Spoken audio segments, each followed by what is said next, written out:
June 17, 1930. President Herbert Hoover signs the Smoot-Hawley Tariff Act into law despite a petition signed by over 1,000 economists begging him not to. With a single stroke of his pen, Hoover raises tariffs on over 20,000 imported goods to the highest levels in American history. The economists know what's coming. They understand the iron laws of trade. They can see the future unfolding like a car crash in slow motion. But politics triumphs over economics, nationalism over reason, and fear over logic. Within weeks, the retaliation begins. Canada, America's largest trading partner, immediately imposes retaliatory tariffs on American goods. France follows. Then Italy. Then Britain. Germany. Spain. Switzerland.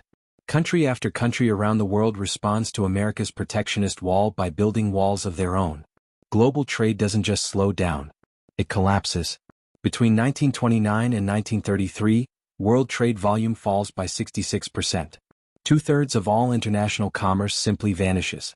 American farmers, who were supposed to benefit from agricultural tariffs protecting them from foreign competition, are devastated.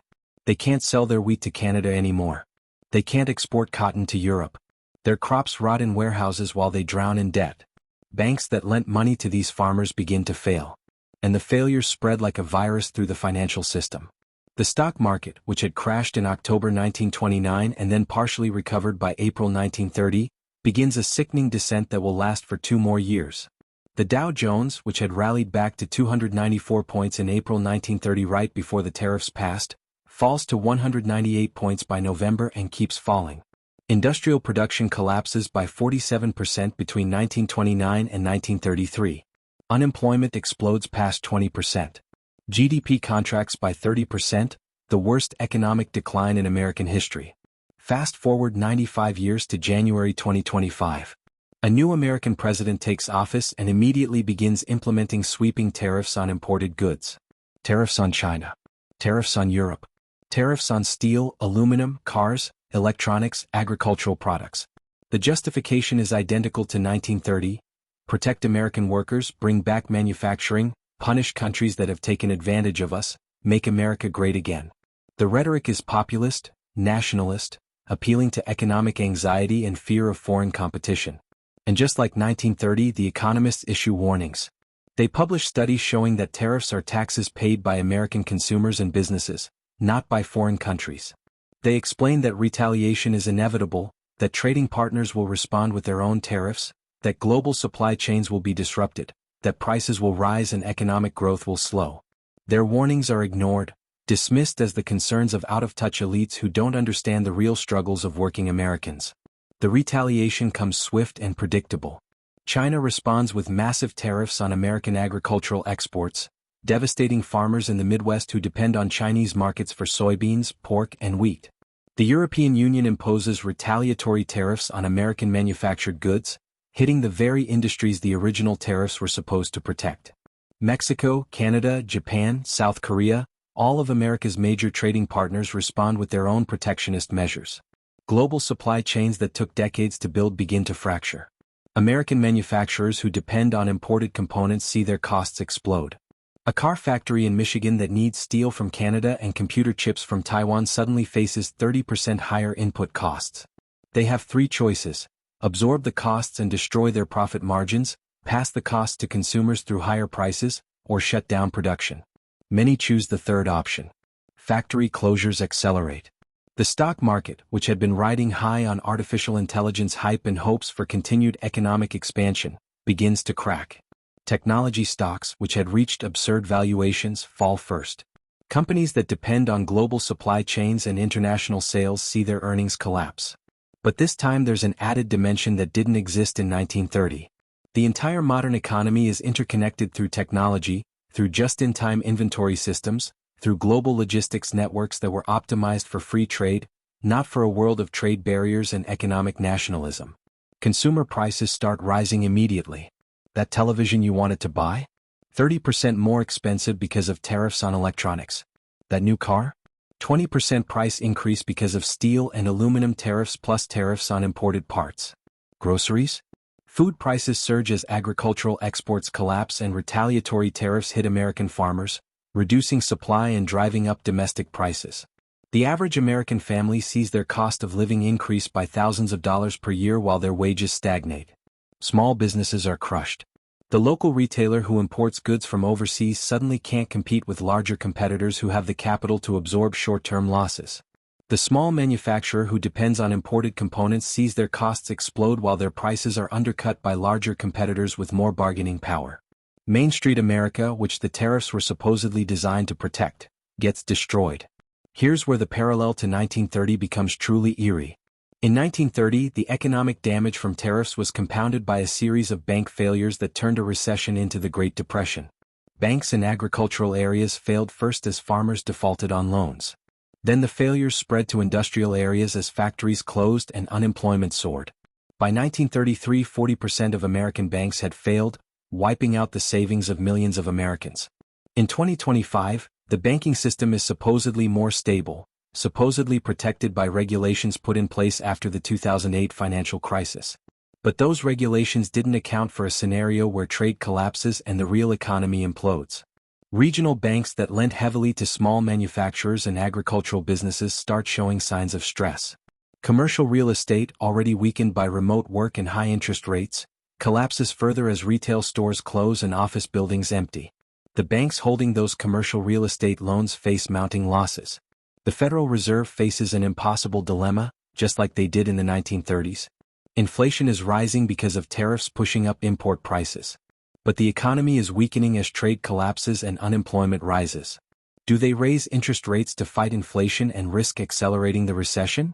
Or do they cut rates to support the economy and risk allowing inflation to spiral out of control? There's no good answer. Either choice leads to disaster. In 1930, the Fed made the catastrophic decision to maintain tight monetary policy even as the economy collapsed, turning a severe recession into the Great Depression. They were constrained by the gold standard, which limited their ability to expand the money supply. In 2025, the gold standard is long gone, but the Fed faces different constraints. Years of zero interest rates and quantitative easing have left them with a bloated balance sheet and credibility problems. Markets no longer trust that the Fed has the tools or the will to prevent economic catastrophe. The political dynamics are also eerily similar. In 1930, President Hoover insisted that the tariffs would work, that the economic pain was temporary, that prosperity was just around the corner. He refused to admit that his policies had failed, even as unemployment soared and banks collapsed. He believed that government intervention in the economy was wrong, that the free market would self-correct if given time. That ideological rigidity prolonged the depression by years. In 2025, similar denial is happening. Political leaders who champion the tariffs refuse to admit they were wrong. They blame the economic damage on other factors. On the Federal Reserve, on foreign countries refusing to negotiate, on sabotage by domestic political opponents.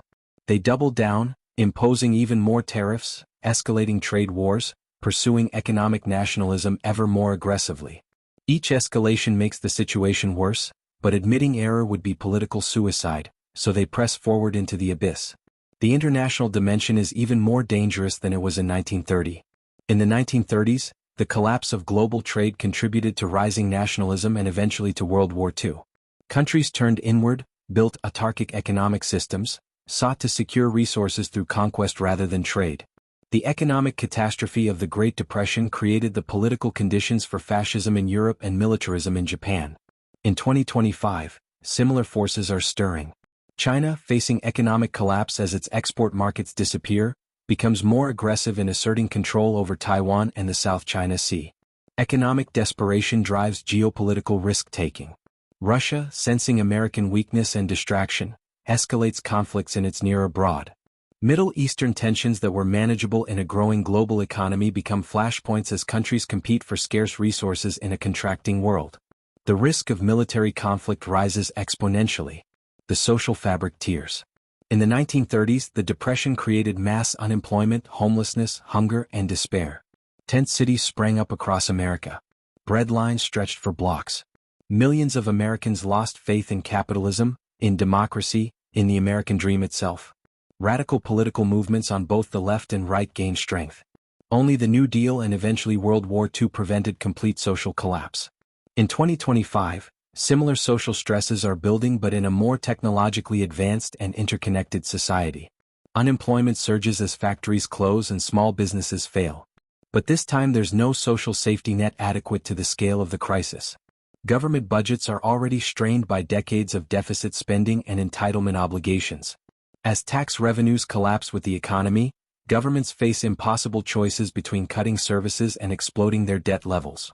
The housing market crashes again as unemployed workers default on mortgages. But this time the crisis is worse because housing prices had reached even more extreme levels relative to incomes. Homeowners who bought at the peak in 2024 find themselves underwater, owing more than their houses are worth. They walk away from mortgages, accelerating the downward spiral. Construction jobs disappear. The industries that supply construction materials lay off workers. The ripple effects spread through the entire economy. Consumer spending, which accounts for 70% of the American economy, collapses. People who are worried about losing their jobs or who have already lost them don't buy new cars, don't go on vacations, don't eat at restaurants, don't make discretionary purchases. They hoard cash and pay down debt. This rational individual behavior becomes catastrophic at the aggregate level. As consumer spending falls, businesses cut production, which means laying off more workers, which reduces consumer spending further. The deflationary spiral that characterized the 1930s repeats itself in 2025. Corporate America implodes. Companies that loaded up on debt during the years of cheap money find themselves unable to refinance as credit markets freeze. Bankruptcy rates surge. Major retailers, already weakened by competition from online commerce, shut down en masse. Manufacturing companies that can't compete in a world of trade barriers and supply chain disruptions close their doors. Even technology companies, which seemed invincible during the boom years, see their growth models shattered as global markets fragment. The wealth destruction is staggering. Stock market portfolios that took decades to build lose 50, 60, 70% of their value, just like in the 1930s. Retirement accounts are devastated. People who plan to retire in comfort find themselves needing to work for years longer, except there are no jobs. The wealth gap that had been widening for decades gets worse as the wealthy have resources to wait out the crisis while the middle class gets wiped out. The political consequences are profound and dangerous. In the 1932 election, the voters threw out Hoover and elected Franklin Roosevelt in a landslide. FDR's New Deal dramatically expanded the role of government in the economy, creating programs and institutions that would reshape American capitalism for generations. But Roosevelt took office in 1933, 4 years after the crash began, after immense damage had already been done. And even the New Deal didn't fully end the Depression. It took World War II and the massive government spending that came with it to finally restore full employment. In 2025, similar political upheaval is building. Voters are enraged, looking for scapegoats, demanding action. Populist movements on both the left and right gain strength by promising simple solutions to complex problems. Conspiracy theories flourish. Social media amplifies outrage and division. The political center collapses as moderates are swept away by extremes. Democratic institutions that seem stable start to crack under pressure. Here's where we need to understand what happened next in the 1930s, because that's the roadmap for where 2025 is heading. The Great Depression didn't end quickly. It lasted over a decade. Industrial production in the United States didn't return to 1929 levels until 1937, and then another recession hit in 1938. Unemployment remained above 10% throughout the entire decade. Only the massive mobilization for World War II, starting in 1940, finally brought unemployment down and restored economic growth. The human cost was catastrophic. Millions of Americans spent their prime working years unemployed or underemployed. An entire generation saw their economic prospects destroyed. Birth rates fell. Marriage rates fell. Malnutrition and stress-related illnesses surged. Suicide rates increased. The psychological scars lasted for decades. People who lived through the Depression never forgot it, carried that trauma with them for the rest of their lives, shaped their behavior and attitudes about money and risk forever. The global cost was even worse. The Depression contributed directly to the rise of Hitler in Germany, to militarism in Japan, to the outbreak of World War II, which killed 70 million people. The economic catastrophe created the conditions for political extremism, for nationalism, for the belief that military expansion was necessary to secure resources and markets. The tariffs of 1930 didn't just cause an economic depression. They helped cause a world war. So what's the ending of the 2025 tariff crash? If we're really following the 1930 script word for word, the ending is dark. Years of economic depression, mass unemployment, political extremism, Rising international tensions. Possibly another world war, though this time with nuclear weapons. The optimists will say that we've learned from history, that we won't repeat the mistakes of the 1930s, that our institutions are stronger and our policymakers are smarter. But look at what's actually happening. The same policy mistakes are being made. The same economic nationalism that failed in the 1930s is being tried again. The same denial and doubling down instead of admitting error and changing course. The same political dynamics where admitting failure is impossible, so leaders drive off the cliff rather than turn around. History doesn't repeat exactly, but it rhymes. And the rhyme pattern from 1930 to 2025 is unmistakable. There are some differences that could make things better or worse. Technology today is more advanced, which could enable faster recovery once sanity returns. Global institutions like the IMF and World Bank exist to coordinate international economic policy, though they're weakened and ignored. The memory of the 1930s exists as a warning, though clearly it's not being heeded. Central banks have more tools and knowledge about fighting depressions, though they also face new constraints and credibility problems. But there are also factors that make 2025 potentially worse than 1930. The global economy is more interconnected, so disruptions cascade faster and farther. Financial markets are more complex and leveraged, creating more opportunities for systemic crises. Social media amplifies panic and polarization in ways that didn't exist in 1930. The weapons available for potential future conflicts are far more destructive. Climate change adds an additional stressor that will interact with economic crisis in unpredictable ways. The fundamental lesson from 1930 is that trade wars don't have winners. When countries erect barriers to trade, everyone loses. Domestic producers might benefit in the very short term, but those gains are swamped by higher prices for consumers, lost export markets for other industries, retaliation from trading partners, reduced economic efficiency and slower growth. The economists who warned against the Smoot-Hawley tariffs in 1930 were right. The economists warning against tariffs in 2025 are right for the same reasons. But economic logic doesn't always prevail over political expedience. Politicians respond to the voters who elected them, and voters facing economic anxiety want someone to blame and something to be done. Tariffs are visible action. They appear strong. They can be sold as patriotic, as standing up for American workers against foreign competition. The benefits are concentrated and visible while the costs are diffuse and delayed. By the time the costs become obvious, the politicians who implemented the tariffs may be out of office. The tragedy is that the pain is avoidable. In 1930, if Hoover had vetoed the Smoot-Hawley tariff, if trading nations had cooperated instead of retaliating, if central banks had pursued expansionary monetary policy, the depression could have been much milder or avoided entirely.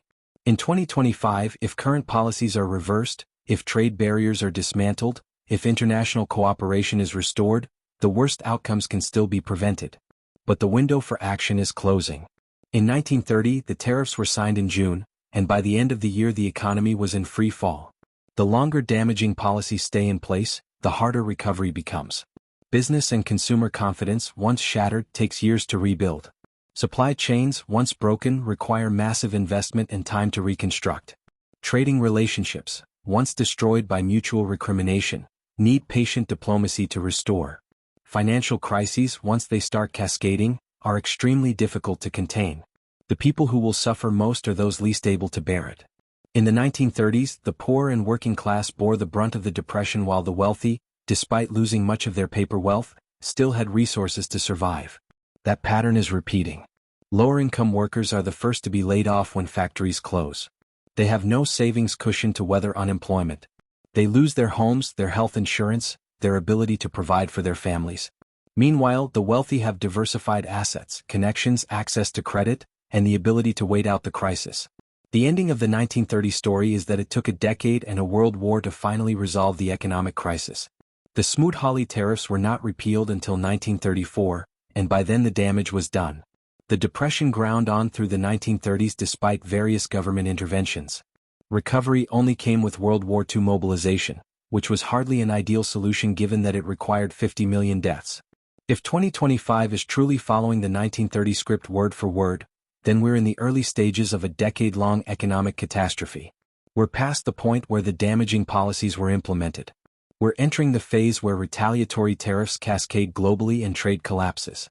The next chapters involve banking crises, surging unemployment, political upheaval, and international tensions leading potentially to military conflict. The only way to change the ending is to stop following the script. That means reversing the tariff policies, even though that requires political leaders to admit error. It means international cooperation to restore trading relationships, even though nationalist sentiment makes cooperation unpopular. It means aggressive central bank action to prevent deflation and support demand, even though that risks reigniting inflation. It means fiscal policy to support workers and businesses damaged by the crisis, even though government debt is already high. These are hard choices with no perfect solutions, but they're necessary to avoid the worst outcomes. The lesson from the 1930s is not that economic catastrophe is inevitable. It's that bad policy choices, political rigidity, and failure to cooperate internationally can turn a manageable recession into a civilization-threatening depression. We have the knowledge and the tools to prevent that outcome. The question is whether we have the wisdom and the political will to use them. The script from 1930 is playing out in 2025. We know how it ends if we keep following it. The ending involves years of suffering, political extremism, international conflict, and incalculable human cost. But unlike the people living through 1930, we have the advantage of knowing the story. We can see where the plot is heading. We still have time, barely, to write a different ending. Whether we choose to do so will determine not just the economic trajectory of the next decade, but the political stability of nations and potentially the peace of the world. The tariff crash of 2025 can be the opening chapter of another Great Depression and another World War, or it can be the crisis that finally teaches us that economic nationalism is a dead end and that prosperity requires cooperation and open trade. The choice is ours, but the window is closing fast.